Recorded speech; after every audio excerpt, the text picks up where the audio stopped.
अगर आप भी दिन भर की एक ही रूटीन से बोर हो चुके हैं और आपको बाइक चलाना भी बहुत पसंद है तो सोचिए मत, बाइक उठाइए, इस वेकेशन निकल पड़िए उन शानदार रास्तों पर जहां आपके आसपास ऊंचे ऊंचे पहाड़ हों और उन पहाड़ों से ऊंचाई से गिरते हुए झरने हों और उन रास्तों के दोनों तरफ खूबसूरत हरे भरे जंगल हों। अगर आप भी बाइक राइडिंग के शौकीन हैं तो यकीन मानिए कुदरती नज़ारों से घिरे ये रास्ते आपको बहुत पसंद आएंगे। तो आइए दोस्तों, जानते हैं ऐसे ही एडवेंचर भरे रास्तों के बारे में जो बाइक राइडर्स के लिए किसी जन्नत से कम नहीं है। लेह टू खारदुंगला पास, लद्दाख। अगर आप वाकई में घुमक्कड़ हैं जो बाइक लेके कभी भी कहीं भी निकल जाता हो तो ज़्यादा सोचिए मत, अपनी बाइक उठाइए और निकल पड़िए खारदुंगला रोड से लेह लद्दाख के सफ़र पर। लेकिन ध्यान रहे कि आपकी बाइक दमदार होनी चाहिए जो पूरे रास्ते आपका साथ दे सके।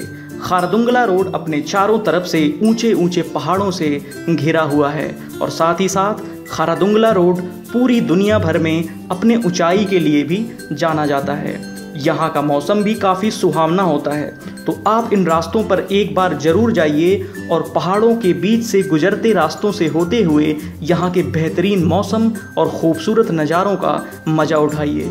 इन रास्तों से गुजरते हुए आप यहाँ पर फल फूल रही बौद्ध संस्कृति को भी काफ़ी करीब से देख पाएंगे।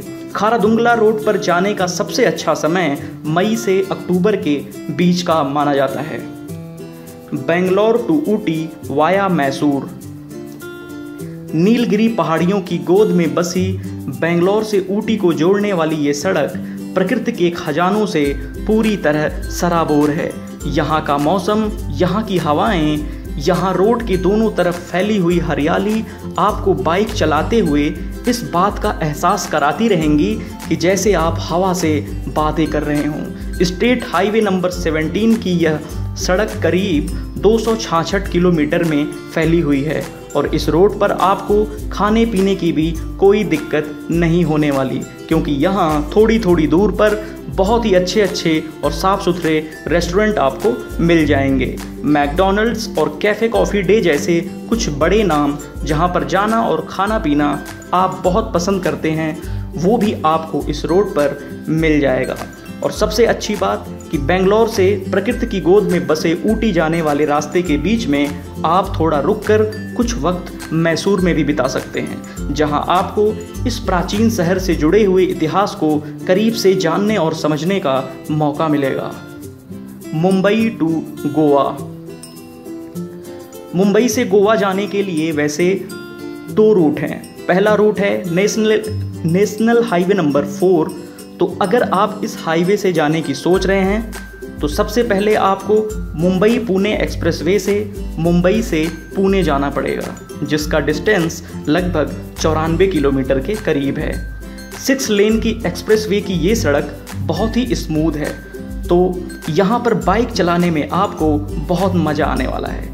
इस एक्सप्रेसवे पर लगभग 3 घंटे बाइक चलाने के बाद आप पुणे पहुँच जाएंगे और यहीं पर मुंबई पुणे एक्सप्रेसवे ख़त्म हो जाती है। वहाँ एक बोर्ड भी लगा हुआ है जो कहता है Mumbai Pune expressway ends here, और यहीं पर मुंबई पुणे एक्सप्रेसवे की ये सड़क नेशनल हाईवे नंबर 4 से मिल जाती है और यहाँ NH4 की कंक्रीट से बनी 4 लेन की इस सड़क पर बाइक चलाने का मज़ा कुछ अलग ही होगा। तो इस रोड पर आगे सतारा और कोल्हापुर है, तो आप यहाँ पर रुककर थोड़ा रेस्ट कर सकते हैं और कुछ खा पी सकते हैं और इन्हीं रास्तों पर आगे चल के आप बेलगाम पहुँच जाएंगे और यहाँ बेलगाम से गोवा 3 घंटे का रास्ता है। तो फिर इस 3 घंटे के सफ़र के बाद आप amazing land of beaches Goa में होंगे। इस रूट की टोटल डिस्टेंस 590 किलोमीटर है और इस रूट पर नॉन स्टॉप चलने पर आपको गोवा पहुंचने में लगभग 10 घंटे 30 मिनट का समय लगेगा।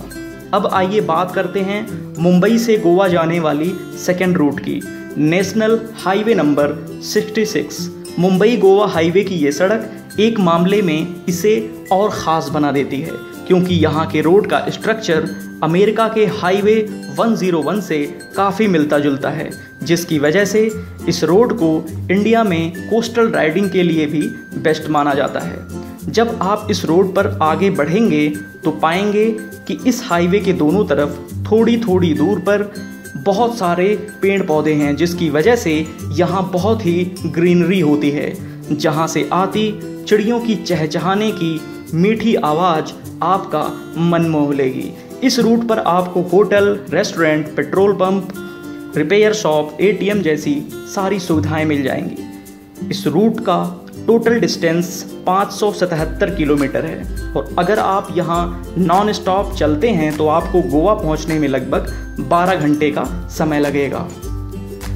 Visakhapatnam to Araku valley. विशाखापत्तनम से अराकू वैली तक का ये सफ़र आपको गजब का एक्सपीरियंस देगा और जैसे जैसे आप अराकू तक पहुँचेंगे आप वहाँ की खूबसूरत रोड को देखकर चक्कर में पड़ जाएंगे। यहाँ के घुमावदार रास्ते, इन रास्तों के दोनों तरफ हरियाली से भरे ऊंचे ऊंचे शांत खड़े पहाड़ और यहाँ का सुहावना मौसम, यकीन मानिए करीब 116 किलोमीटर का बाइक से किया गया ये साउथ इंडिया रोड ट्रिप आपके जहन में सालों तक यूं ही ताज़ा रहेगा। यहाँ रास्ते में आपको कुछ इंटरेस्टिंग प्लेसेस भी मिल जाएंगे, जैसे बोरा केव्स और टाटीपुड़ी रिजर्वायर्स, तो यहाँ भी आकर आप एंजॉय कर सकते हैं। इन रास्तों पर आने का सबसे अच्छा समय अक्टूबर से मार्च का माना जाता है। अहमदाबाद टू कच्छ। इस रूट पर बाइक चलाने का मज़ा भी कुछ अलग ही है। यहाँ आपको चारों तरफ फैली रेत की सफ़ेद चादर मिलेगी जो आपके अंदर एक अलग ही रोमांच भर देगी। हालांकि यहाँ रेत पर बाइक चलाना आपके लिए इतना आसान भी नहीं होगा, क्योंकि आप यहाँ रेत पर अचानक से ब्रेक नहीं लगा सकते और आपको यहाँ पर बहुत संभल कर चलना पड़ेगा। लेकिन इससे क्या फ़र्क पड़ता है, आखिर असली मज़ा भी तो इसी में है। यहाँ पर रात में बाइक चलाना आपके लिए एक अलग ही अनुभव होगा। रात के समय जहाँ आसमान में चमकते सितारे होंगे, वहीं ज़मीन पर चमकती रेत। ऐसे में आप थोड़ा कंफ्यूज हो जाएंगे कि आप धरती पर रेत के बीच में बाइक चला रहे हैं या फिर आसमान में सितारों के बीच। दार्जिलिंग टू सिक्किम। आइए एक बार फिर चलते हैं पहाड़ों के बीच से होकर। पूर्वी हिमालय की इन वादियों से गुजरते हुए बाइकर्स को बहुत कुछ अलग देखने को मिल जाएगा। मसलन वर्ल्ड हेरिटेज में शामिल हो चुकी हिमालयन रेलवे की पहाड़ों पर चलती रेल। यहाँ आप पहाड़ों पर चलती रेल के साथ साथ बाइक चलाने का मजा ले सकते हैं। बर्फ की सफ़ेद चादर से ढका हुआ दार्जिलिंग हिंदू और बौद्ध संस्कृति की गंगा जमुनी तहजीब का अद्भुत नज़ारा प्रस्तुत करता है। यहाँ से आप कंचनजंगा की ऊंची ऊंची चोटियाँ भी आसानी से देख सकते हैं। यहाँ पर आने का ऐसा कोई बेस्ट टाइम नहीं है, तो यहाँ पर पूरे साल में आप कभी भी जा सकते हैं। तो दोस्तों, इस वीडियो को आई होप आपने बहुत एंजॉय किया होगा। लेकिन जैसा कि हम सब जानते हैं कि एक सिक्के के दो पहलू होते हैं, ठीक वैसे ही कुछ लोग इस रोड ट्रिप के बिल्कुल अगेंस्ट भी हैं। उनका मानना है कि जैसे हमारे पास बैठकर कोई छोटी सी सिगरेट पीता है तो हम उसे मना कर देते हैं, तो फिर नेचुरल प्लेसेस पर जाकर बाइक चलाकर पोल्यूशन फैलाना हमारे लिए कहाँ तक सही है। तो इस बारे में आप लोगों की क्या राय है, कमेंट बॉक्स में कमेंट करके हमें ज़रूर बताएं। मुझे इंतज़ार रहेगा आप लोगों के कमेंट का।